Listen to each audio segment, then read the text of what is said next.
Have you ever found yourself in a situation where you felt attacked and wished for divine intervention? Today, we take a closer look at Psalms 35, a gripping chapter in the book of Psalms. Penned by King David, an iconic figure known for his profound wisdom and poetic prowess, Psalms 35 is a compelling appeal for divine protection against unjust adversaries. Delving into the historical backdrop of this psalm, it's evident that it was composed during a tumultuous period in David's life. He was a man under siege, his enemies were numerous, and their attacks relentless. Yet David's faith was unwavering. He sought solace in his divine protector, expressing his plight through a beautifully poignant psalm. This psalm, though written thousands of years ago, still resounds with relevance today. It speaks to anyone who has ever felt beset by trials or tribulations, offering a beacon of hope amid the storm. Psalms 35 is a heartfelt plea for divine intervention against unjust enemies. Let's delve into this journey together. Imagine being pursued by a relentless enemy. What would be your plea to a higher power? This is the scenario that unfolds in Psalm 35, specifically in verses 1 to 5. As we delve into this psalm, we'll realize it is a plea from King David to God. David, feeling cornered by his adversaries, implores God to take up his cause. He pleads, "Contend, Lord, with those who contend with me. Fight against those who fight against me." Here, David is not asking for personal strength or courage to face his enemies. Instead, he's beseeching God to take up arms on his behalf, reflecting his utter reliance on divine intervention. In the following verses, David employs vivid metaphors to articulate his prayers. He says, "Take up shield and armor. Arise and come to my aid. Brandish spear and javelin against those who pursue me." Each of these metaphors paints a picture of God as a warrior, ready to defend David. The shield and armor symbolize protection, while the spear and javelin represent active defense and counterattack. David continues, "Say to me, I am your salvation."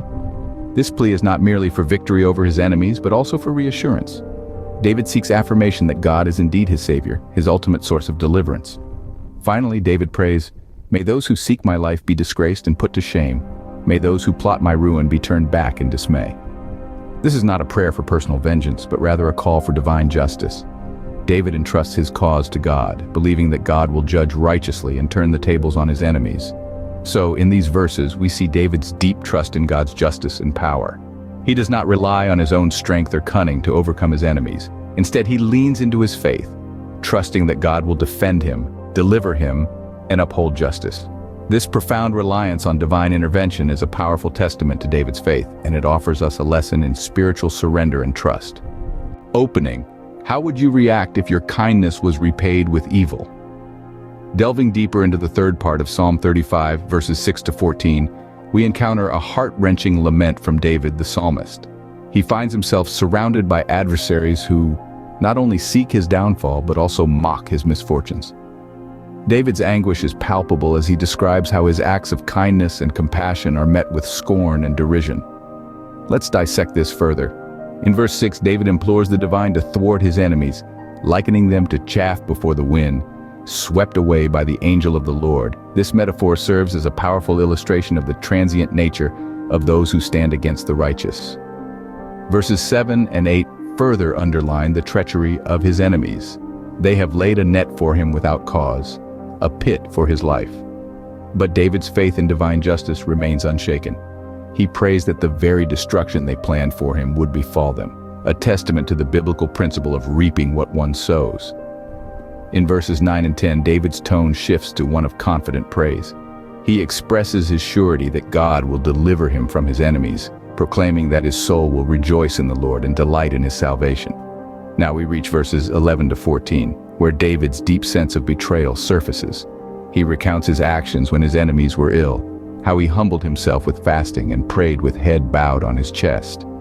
Yet when he stumbled, they gathered in glee. They gathered together against him, and he did not know it. They tore at him without ceasing. In these verses, we see a vivid portrayal of human ungratefulness and the pain it inflicts. Yet, David's faith remains steadfast. He continues to lean on God's righteousness, his refuge in times of distress. Closing. In this section, we see David's pain and his unwavering belief in God's righteousness. What hope would you hold on to in the midst of betrayal and adversity? Let's delve into Psalms 35, verses 15 through 28, where we find King David wrestling with this very question. This section of the psalm is marked by a raw display of David's despair. He is deeply disheartened by his enemies' joy at his suffering. They mock him, they scorn him. Yet in their glee, David sees not just their disdain for him, but their disregard for God's righteousness. David's plea to God is not just for personal vindication, but for God's justice to be seen. He calls out to God, "Do not let them gloat or ascend over me." This is not a cry for revenge, but a yearning for God's truth to prevail. David's hope is not rooted in his strength or wisdom, but in God's unshakable justice. But David's despair is not the end of the story. The psalm does not conclude in desolation, rather it gives way to hope.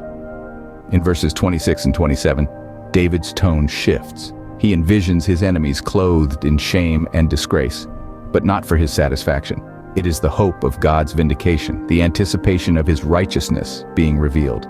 This hope is what fuels David's praise in the final verses. He foresees a time where he will rejoice in the Lord, where he will exalt God's righteousness. David anticipates that he will not be alone in this celebration. He speaks of the great congregation, the masses who will join him in praising God. This vision of communal worship is a potent reminder of the power of shared faith. David's hope, then, is twofold. It is a hope for God's vindication in the face of his enemies, and a hope for communal praise in the wake of God's justice. It is a hope rooted not in his circumstances, but in the character of God. Through these verses, we witness David's faith in God's deliverance and his anticipation of praising God among the masses. How does Psalms 35 resonate with your personal experiences? This question invites us to reflect on the depth and breadth of this profound psalm.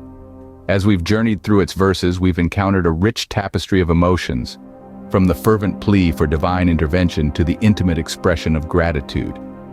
In the first section, verses 1 to 5, we saw a plea for God's intervention against adversaries. This reminds us that when we feel overwhelmed by life's battles, we are not alone. We can call upon a higher power for strength and protection, just as the psalmist did. In the following section, verses 6 to 14, we were introduced to the psalmist's call for divine justice. These verses encourage us to seek fairness, not just for ourselves, but for all. They remind us of the importance of empathy and compassion in our interactions with others. In the final verses, 15 to 28, we witnessed the psalmist's transition from plea to praise. We learned that even in the midst of trials, we can find reasons to celebrate. This is a powerful reminder that joy can be found in the most unlikely of places if we choose to look for it.